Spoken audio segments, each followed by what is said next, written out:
Uhum. Mas o que é essa força que combateu essa essência que é uma essência de alegria e de paz, né? Essa essência, todos nós somos alegria e paz lá no fundo. É. E amor também, né? É mesmo essa a visão? Tô certo na visão? Mas não é tão Teletubby assim. Sim, só para deixar claro que eu quero entender por que desvirtuou e quando desvirtuou, por que se a essência da vida é essa, ela permitiu que a gente vivesse uma vida de desejo e de estresse e de maldade e de desconhecimento? Porque a gente tá olhando pro lado errado, penso eu. A gente dá primazia para essa ideia de eu e meu, eu e meu. Mas por que isso aconteceu?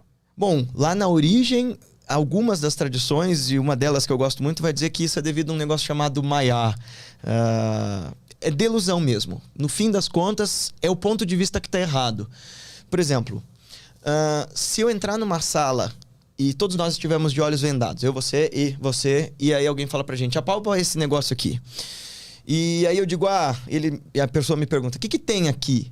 Aí eu digo, é um ventilador grandão, uma abanadora. Você me diz, não, é um montão de terra. Ele me diz, é um espanador. Outro me diz, é uma mangueira. E quando acende a luz, na verdade, aquilo é um elefante. Cada um de nós estava apalpando uma parte da realidade e o que a gente conseguia absorver dela era verdadeiro naquele ponto de vista e naquela circunstância, mas a gente não tinha condição de perceber o todo. No fim das contas, nós somos essa consciência absoluta que quer experimentar o mundo de diversas formas. Então, na verdade, o que essas tradições vão dizer é que a gente, na verdade, é como se fosse uma espécie de contração desse infinito, desse absoluto. E já que a gente só tem ponto de vista, a gente só tem vista do ponto, fica muito difícil a gente saber que escolha fazer, que caminho tomar, como a gente se decide. E aí, por conta dessa contração dessa sabedoria profunda, a gente acaba se perdendo e dando mais valor para eu e meu do que para nós e nosso, por exemplo, que indica o começo desse caminho de transformação. Não é que o meu e o eu sejam coisas ruins e estejam erradas. Elas fazem parte da realidade, mas a gente só focou nisso. Esse é o ponto. E no fim, a gente começa a acreditar. Veja lá, a gente gosta de pensar muito, muito pouco sobre o fato de que a gente é impermanente, de que a gente morre, de que tudo que a gente está consumindo e vivendo e apreciando de bom e de ruim não dura nada. O que essas tradições vão dizer para nós é: aprecie as coisas no tempo que elas têm. Independente de você acreditar em vida após a morte ou não, independente de você acreditar que existe um sentido, começa com atenção. Todo esse trabalho para começar a descobrir quem é você, todo esse trabalho para começar a encontrar o sentido da vida, começa com silêncio e atenção. E por que é tão difícil ficar em silêncio? Porque a gente adora barulho, porque a gente gosta de estímulo. Lá atrás, essas tradições vão dizer assim, que essa consciência una, esse Satitananda, esse Atman, esse ser uno, pensou assim: se pá, eu fosse muito, sabe? E se eu me dividisse em vários? E se eu me projetasse no mundo?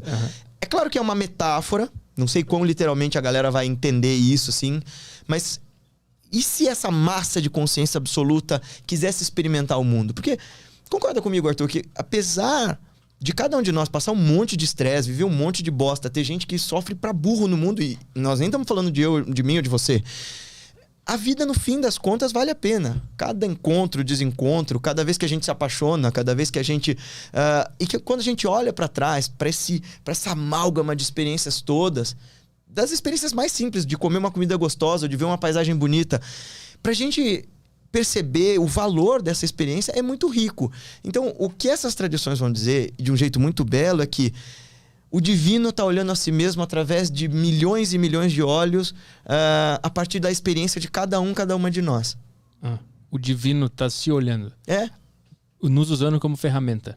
Nós somos ele, só que a gente se esquece. É que é engraçado que essa noção eu só vim descobrir agora, perto dos 30 anos. Eu não fazia ideia de nada desses conceitos. Tá? Para mim é tudo muito novo ainda. Mas por que isso não é passado para as pessoas? Primeiro porque, mesmo dentro...